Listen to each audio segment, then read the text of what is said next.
Good morning dear students, good morning twelfth accountancy.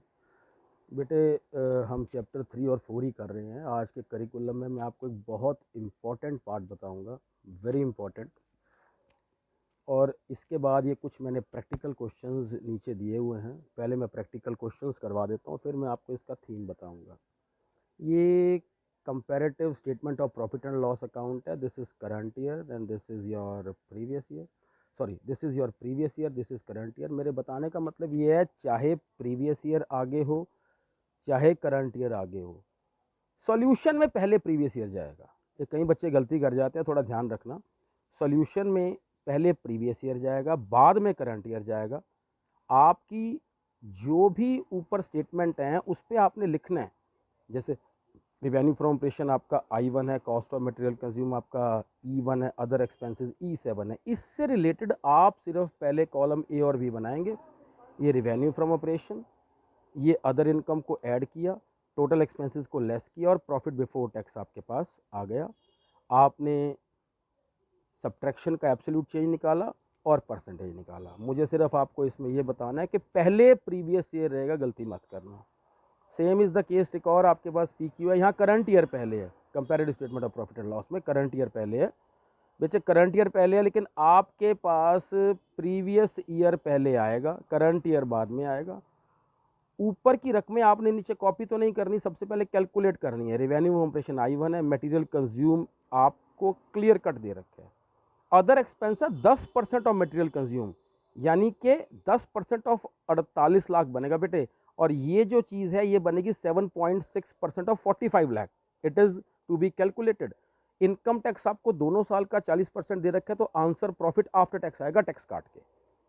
तो देखिए बेटे, पहले मैंने आपके पास रिवेन्यू फ्रॉम ऑपरेशन, यही आपकी सेल है, अदर इनकम है ही नहीं, तो टोटल इनकम ये होगी। एक्सपेंसेस मैंने प्लॉट करे, एक्सपेंसेस प्लॉट करने के बाद प्रॉफिट बिफोर टैक्स आपके पास आ गया। एक्सपेंसेस काटने के बाद 40% टैक्स काटा, this is profit after tax. देखिए बेटे, मैं बताना क्या चाह रहा हूँ, ये तो टर्मिनोलॉजी है। बताना मैं आज के लेक्चर में आपको ये चाह रहा हूँ। देखिए, आपके पास 8 किस्म के सवाल हैं। मैंने ना यहाँ 8 किस्में मार्क कर रखी हैं। This is 1 2 3 4 5 6 7 8। ये 4 किस्में चैप्टर 3 की हैं, 4 किस्में चैप्टर 4 की हैं। कैसे? ये फर्स्ट है आपका बैलेंस शीट, उसका missing figure, profit and loss, उसका मिसिंग फिगर चैप्टर 3 का।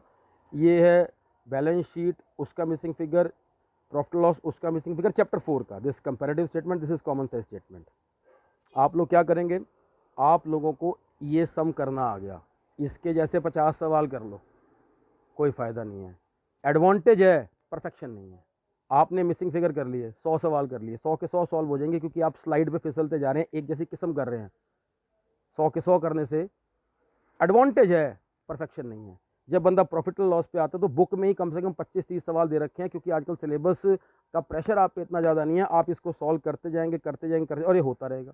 जब ये होता रहेगा तो आपको लगेगा आपको परफेक्शन आ गई। एब्सोल्युटली नो, आपको एडवांटेज है, परफेक्शन नहीं है। Same is the case here. Chapter 4 में आपने सम्स किए, भाई बैलेंस शीट के तो 3 ही दे रखे हैं आपको। बैलेंस शीट की एक आधा आपको मिसिंग फिगर दे रखा है, करवा दिया। आपने थोड़ा सा ढूंढ डांड के सैम्पल पेपर या नेट से लेटर ऑन वो कर लिया। प्रॉफिट एंड लॉस के बहुत सारे क्वेश्चन दे रखे हैं, कर लिए। एडिशनल क्वेश्चन से कर लिए, मिसिंग फिगर कर लिए। देखिए, एक पर्टिकुलर किस्म के क्वेश्चन को आप चाहे 50 बारी कर लो, एडवांटेज है, परफेक्शन नहीं है। ध्यान से सुनना, आपको करना क्या है।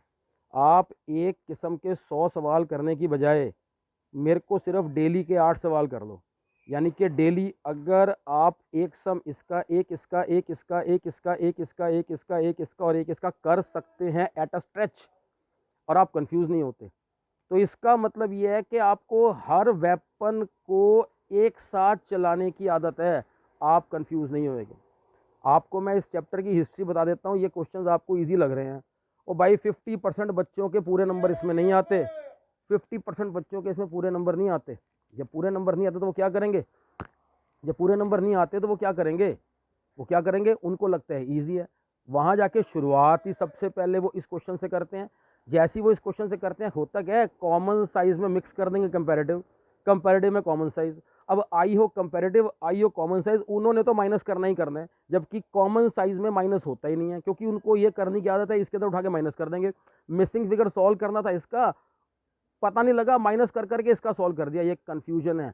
परफेक्शन एक किस्म के 100 सवाल करने से नहीं आएगी। परफेक्शन आएगी अगर आप चाहे एक दिन छोड़ के कर लो, एक साथ 8 सवाल एक एक किस्म का कर लो, करके देख लेना। जो मैं आपको बोल रहा हूँ, जैसे ही आपने पहले 8 क्वेश्चन कोई भी छांट लिए, भाई पहले किस्म का ये, दूसरे किस्म का ये, तीसरे किस्म का ये, चौथा ये, पांचवा ये, छठा ये, सातवां ये, आठवां ये, इसकी लिस्ट बना ली और स्टॉप वॉच लेके इसको सॉल्व करने बैठ गए। स्टॉप वॉच के साथ, कि आपको पता होना चाहिए, मैं आपको जनरल बता देता हूँ बेटे, 3 नंबर का क्वेश्चन हो, 6 मिनट का टाइम है, एक क्वेश्चन में 6 मिनट का टाइम है, यानी कि 8 क्वेश्चन को सॉल्व करने में ऑथोराइज 48 मिनट लगने चाहिए। आपको मैं 60 मिनट 1 घंटा दे देता हूँ। अगर आप 60 मिनट्स में 8 सवाल बिना किसी कंफ्यूजन के सॉल्व कर देते हो तो आपको परफेक्शन है।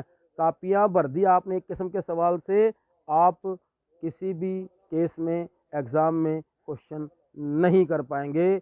गॉड विलिंग हो जाए बात अलग है, लेकिन ये हिस्ट्री नहीं है।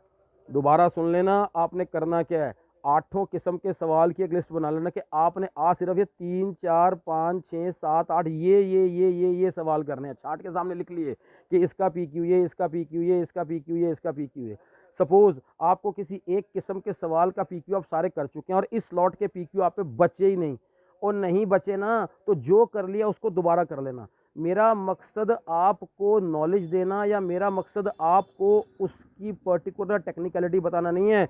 इस नॉलेज को इनमें मिक्स करके रिजल्ट निकालना है। जो सवाल आपने 25 बार कर रखा है और 26वीं बार आपको नया सवाल मिला नहीं, इसी 26 बार करे हुए सवाल को ही इन 8 में मिक्स करके आपने 8 किस्म के सवाल इकट्ठे करने हैं। अगर आप ये 8 किस्म के सवाल इकट्ठे कर सकते हैं तो इस चैप्टर से आप जीत जाओगे। अदरवाइज आपने इसको इजी समझ लिया और ये आपको धोखा दे जाएगा। और ये धोखा देता आया है।